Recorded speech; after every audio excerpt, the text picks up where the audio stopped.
যাদেরকে বিনা কারণে এভাবে বছরের পর বছর জেলে রাখা হয়, তারা যদি নির্দোষ প্রমাণ হয় বিচারের পর, যারা এ বিচার দিয়েছিল মামলার আয়ু থেকে শুরু করে টট্টু বটন প্রত্যেককে ওইভাবে জেল খাটানো দরকার। তাহলে যদি ন্যায় বিচার প্রতিষ্ঠা হয়। ওনার যেমন হাত এখন খোলা, প্রত্যেক জায়গায় আমরা এরকম হাত খোলা পরিবেশ এবং বিভাগ চাই। কথা বলেন। কেউ যেন এই কথা বলতে পারে না হুজুর আমার কিছু করার নেই, উপরের নির্দেশ। ছাত্র জনতায় বৈষম্য দূর করার জন্য এই জীবনটা দিয়ে গেল। আমি গত কয়েকদিন আগে শহীদ আবু সাইদের কবরের কাছে গিয়েছিলাম। ওনার বাবার সাথে দেখা করে আমার যা সামর্থ্য ছিল আমি টাকা পয়সা দিয়ে দোয়া করে এসেছি। একজন এরকম না, হাজারের উপরে এই দেশে এরকম ছাত্র ছাত্রী জীবন দিয়ে গেল। এদেরকে অনেকে শহীদ বলতে চাচ্ছেন না, আপনার কপাল খারাপ। আল্লাহ বলেন কেউ এ কথা বলবি না যে যারা শাহাদত বরণ করে জোরে মরে গেছে। মানুষ যেহেতু মুখ দিয়ে কথা বলে, এই জন্য আল্লাহ মুখের উপরে নোটিশ দিয়েছেন এ কথা কোনোদিন এই পৃথিবীতে কেউ যেন না বলে। এ নির্দেশ কার? না হামজা বানিয়েছে? আল্লাহ নির্দেশ দিচ্ছে যারা শাহাদত বরণ করে, যারা শহীদ হয় এদেরকে মৃত বলবেন না, বাল আহইয়া, বরং তারা জীবিত। ওয়ালাকিন লা তাশউরুন, তোমরা তো টের পাও না। যশোর সাতক্ষীরাবাসী খুব খেয়াল করেন, মুখের পরে মানুষের যে আরেকটা জায়গা আছে, ধারণার জায়গা। মানুষ মনে মনে ধারণা করতে পারে যে লোকটা মনে হয় মরে গেছে। যারা শাহাদত বরণ করে এরা মারা গেছে, ধারণাও করা যাবে না। এ নির্দেশ কার? বাল আহইয়া, বরং তারা জীবিত। শুধু জীবিত না, ইনদা রাব্বিহিম ইউরযাকুন, এরা আমি আল্লাহর কাছে রিজিক পাচ্ছে। আমরা এখানে অধিকাংশ মানুষ কথা জানি, এটা হাদিস, যে দেওয়াল চাপা পড়ে মরে গেলেও শহীদের মর্যাদা পায়। এই কথা বলছেন। পানিতে ডুবে মরলে শাহাদতের মর্যাদা পায়। এই যে বন্যায় 18 জনের উপরে মারা গেল, সব শহীদ, যদি ঈমান থাকে। আগুনে পুড়ে মরে গেলে শহীদের মর্যাদা পায়। পাহাড়ের উপর থেকে গড়ে যদি কেউ পড়ে মারা যায়, শাহাদতের মর্যাদা পায়। জালেমের জুলুমের সামনে নিজের জীবনটা দিয়ে চলে গেল, শহীদ হবে না। আপনাকে কে বলেছে? ওকে আবার আরেকবার মরে দেখানো লাগবে যে দেখেন আমি শহীদ হলাম কিনা।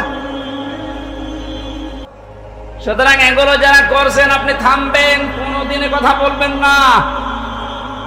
এ বিশাল বৈষম্য দূর করার জন্য নিজের জীবন পর্যন্ত যে লোকটা দিয়ে গেল, আপনি কি মনে করেন শহীদ আবু সাইদের জীবনের কোনো মায়া নেই?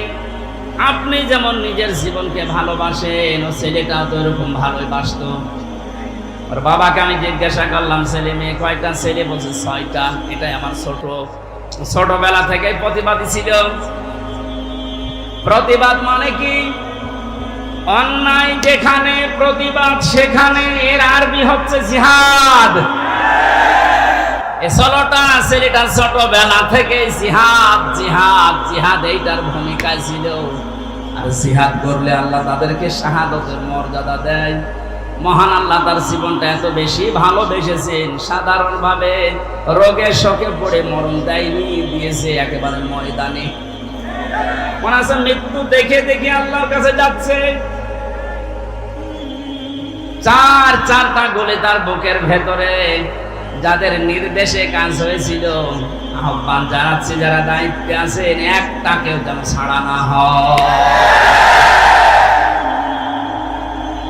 আরে কথা কোনোদিন ধারণা আনবেন না, বলবেন তো নাই যারা মরে গেছে এমনি না। এদেশটা স্বাধীন করার জন্য 71 সালে যারা জীবন দিয়েছিল তাদেরকে যদি শহীদ বলতে পারেন, এ পৃথিবীর সবচাইতে বড় স্বৈরাচারী ফেরাউনের পরে এই হাসিনা। এটা বাস্তব প্রমাণ, আয়না ঘর। আমি মাটির নিচে যতদিন ছিলাম জানি না যে দুনিয়া বলে কিছু আছে কিনা। আমারে যারা নিয়েছিল রিমান্ডের নাম করে নিয়েছে, তো অথচ নিয়েছে তো মাটির নিচে। এত কঠিন অবস্থায় রেখেছিল, এত অসহায় হচ্ছিল মনে নিজেকে যে আল্লাহ পৃথিবীতে তুমি ছাড়া মনে হয় কেউ নেই। কারণ আমি বিচ্ছিন্ন ছিলাম দুনিয়া থেকে। আমি তো তাও মাত্র 3 বছর, আর ব্যারিস্টার আরমান 8 বছর। আপনি কল্পনায় আনতে পারেন যে একজন মানুষকে মাটির নিচে যে ঘর এখন দেখা যাচ্ছে, এখানে 2 দিন 5 দিন 10 দিন না 8 বছর একটা মানুষ। এটা টুরিস্ট প্যালেস হিসাবে আমার মনে হয় যারা দায়িত্বে আছে অন্তর্বর্তীকালীন সরকারের, তাদের উচিত হবে এটা রেখে দেওয়া। তামাম দুনিয়ার মানুষ সেটা আসবে, দেখবে আর বুঝবে যে বাংলাদেশে একটা জালেম ছিল। এর সাথে যারা জড়িত প্রত্যেকের ওইভাবে করে শাস্তি দেওয়া দরকার। মানে কে বলছে না মাফ করে দেন, না মাফ করার কোনো বিষয় এখানে নেই। কিসের মাপ? আপনি তো ওই জায়গায় পড়েননি, তাই